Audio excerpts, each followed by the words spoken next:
Throughout history, women have been the unsung heroes, the pillars of the family, and the loyal supporters of their men. From goddess Sita, who stood by her husband through trials, even in exile, to today's empowered women, the role of women has seen a massive shift. But has this shift really been for the better? Is modern-day empowerment simply an excuse for selfishness?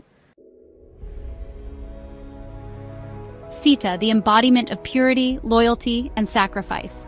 Her story is one of absolute devotion. She followed her husband into exile, endured humiliation, and even faced a trial by fire. She wasn't just a partner, she was the embodiment of support and sacrifice. She gave up everything for her family, for her husband, and for her duties as a woman. In those days, women were expected to place others above themselves, to devote their entire lives to their family and partner without question. And this wasn't seen as weakness, it was strength. Sita didn't ask for personal gain or recognition. Her life's purpose was to nurture, support, and stand by her man, no matter the cost. And in doing so, she became a model for women of that time. Her strength was in her silence, in her unwavering commitment, and in her willingness to sacrifice everything for her family. Fast forward to today.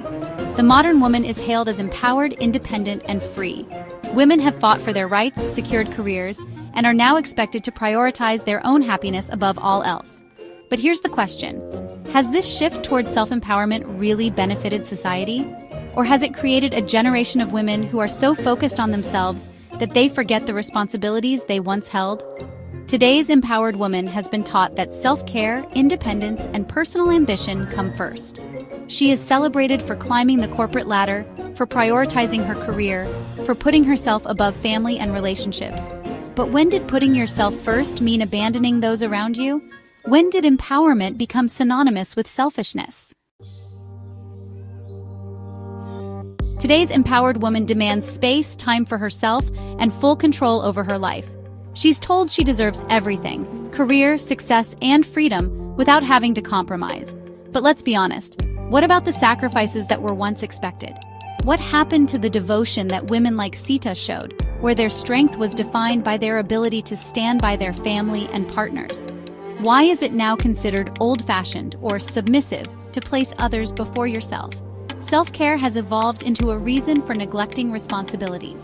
Me time now often means neglecting your partner, children, or family because you deserve it. But at what cost?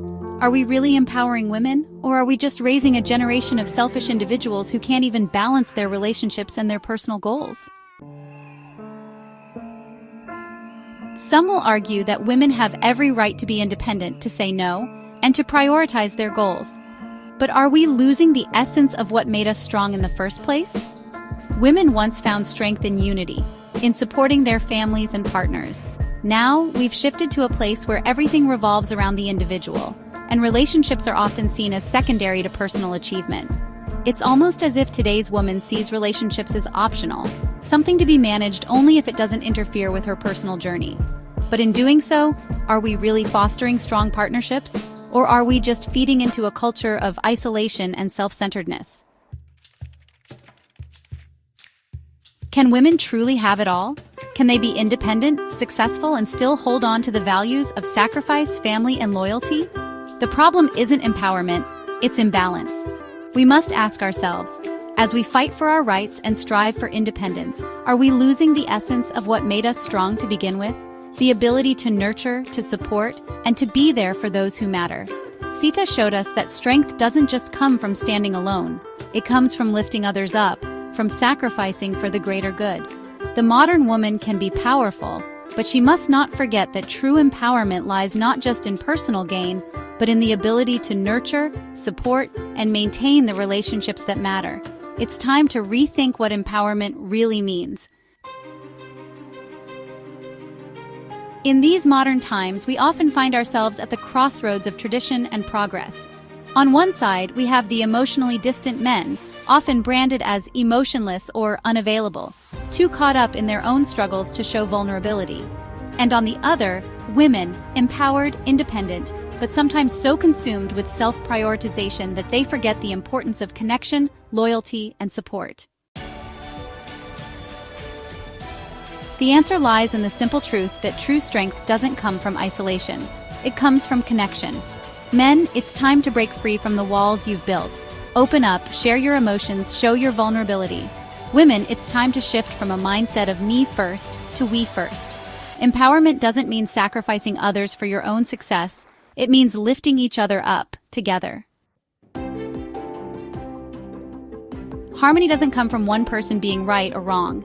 It comes from understanding, compromise, and a willingness to meet each other halfway. It's about recognizing that both men and women can be strong, together. It's about remembering that true empowerment is not just about personal achievement, but about building a future side by side as equals. So let's redefine what it means to be empowered. Let's create relationships that aren't based on selfishness or emotional walls, but on balance, understanding, and mutual respect. The modern world may have changed, but the essence of love, connection, and partnership remains timeless. It's up to us to bring that back and make it stronger than ever. And always remember, your inner journey shapes your outer world.